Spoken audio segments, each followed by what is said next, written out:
What's going on in America today? Why are we over our heads in debt? Why can't the politicians bring debt under control? Why are so many people, often both parents now, working at low-paying, dead-end jobs and still making do with less? What's the future of the American economy and way of life? Why does the government tell us inflation is low when the buying power of our paychecks is declining at an alarming rate? Only a generation ago, bread was a quarter, and you could get a new car for $19.95. The problem is that since 1864, we've had a debt-based banking system. All our money is based on government debt. We cannot extinguish government debt without extinguishing our money supply. That's why talk of paying off the national debt without reforming our banking system is an impossibility. That's why the solution does not lie in discussing the size of the national debt, rather it lies in reforming our banking system. This is the Federal Reserve headquarters in Washington. It sits on this very impressive address, right on Constitution Avenue, right across from the Lincoln Memorial. But is it federal? Is it really part of the United States government?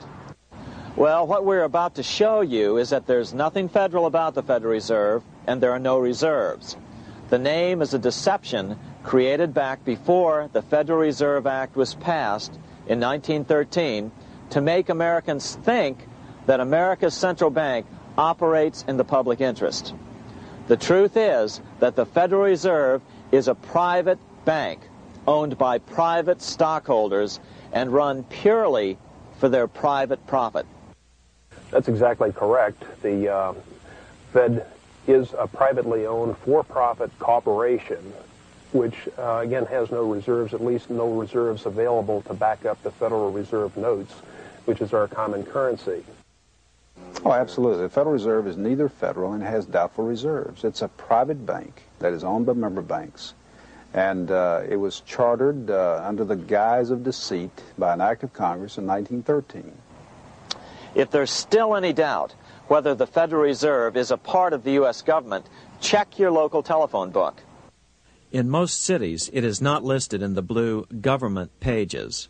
It is listed in the business white pages right next to Federal Express, another private company. But more directly, U.S. courts have ruled time and time again that the Fed is a private corporation.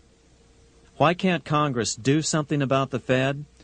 Most members of Congress just don't understand the system, and the few who do are afraid to speak up. For example, initially a veteran congressman from Chicago asked us if he could be interviewed for this video. However, both times our camera crew arrived at his office to do the interview, this was all we were able to film. The congressman never appeared, and eventually decided he no longer wanted to participate. But a few others in Congress have been bolder over the years. Here are 3 quick examples. In 1923, Representative Charles A. Lindbergh, a Republican from Minnesota, and father of the famed aviator Lucky Lindy, put it this way: the financial system has been turned over to the Federal Reserve Board. That board administers the finance system by authority of a purely profiteering group. The system is private, conducted for the sole purpose of obtaining the greatest possible profits from the use of other people's money. One of the most outspoken critics in Congress of the Fed was the former chairman of the House Banking and Currency Committee during the Great Depression years. Lewis T. McFadden, Republican of Pennsylvania, said in 1932, "We have in this country one of the most corrupt institutions the world has ever known. I refer to the Federal Reserve Board. This evil institution has impoverished the people of the United States and has practically bankrupted our government. It has done this through the corrupt practices of the moneyed vultures who control it." Senator Barry Goldwater was a frequent critic of the Fed. Most Americans have no real understanding of the operation of the international moneylenders. The accounts of the Federal Reserve System have never been audited. It operates outside the control of Congress and manipulates the credit of the United States. The Federal Reserve really even though it is not part of the federal government, it is more powerful than the federal government. It's more powerful than the president, the Congress, and the courts. Now, a lot of people challenge me on that, but let me prove my case. The Federal Reserve determines what the average person's car payment is going to be, what their house payment is going to be, and whether they have a job or not. And I submit to you that that's total control.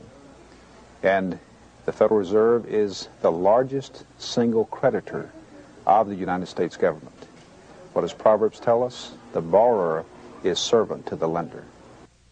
What one has to understand is that from the day the Constitution was adopted right up to today, the folks who profit from privately owned central banks, as Madison called them, the money changers, have fought a running battle for control over who gets to print America's money.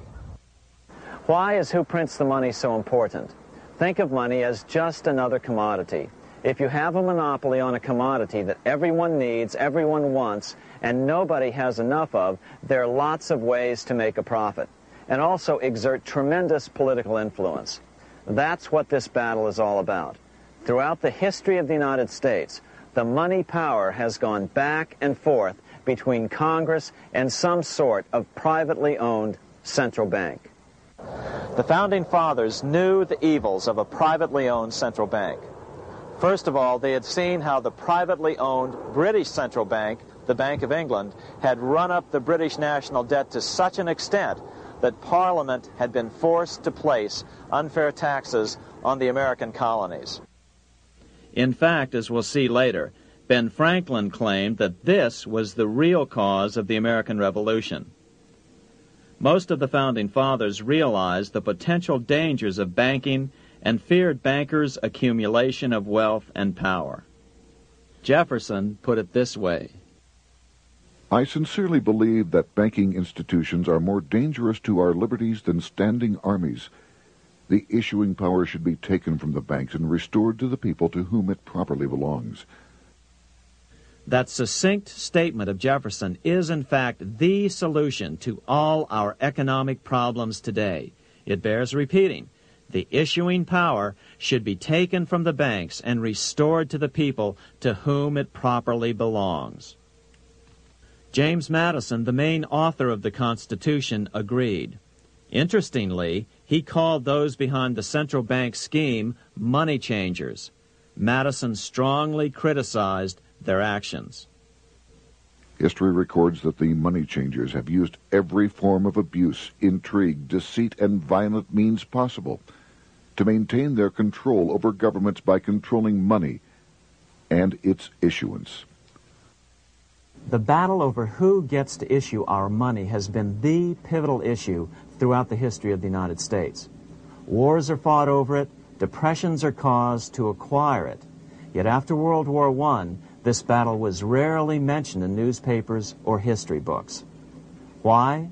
By World War I, the money changers, with their dominant wealth, had seized control of most of the nation's press. Throughout U.S. history, this battle over who gets the power to issue our money has raged.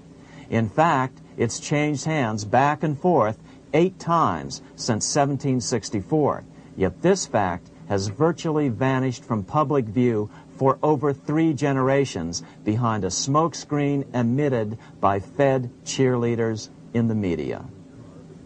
Until we stop talking about deficits and government spending and start talking about who controls how much money we have, it's all just a big shell game, a complete and utter deception. It won't matter if you pass an ironclad amendment to the Constitution mandating a balanced budget. Our situation is only going to get worse until we root out the cause at its source. What's the solution for our national problem? First of all, education. That's what this video presentation is all about. But secondly, we must act. We must take back the power to issue our own money. Issuing our own money is not a radical solution. I want to stress that. It's the same solution used at different points in U.S. history by men like Benjamin Franklin, Thomas Jefferson, Andrew Jackson, Martin Van Buren, and Abraham Lincoln. So, to sum it up, in 1913, Congress gave an independent central bank, deceptively named the Federal Reserve, a monopoly over issuing America's money, and the debt generated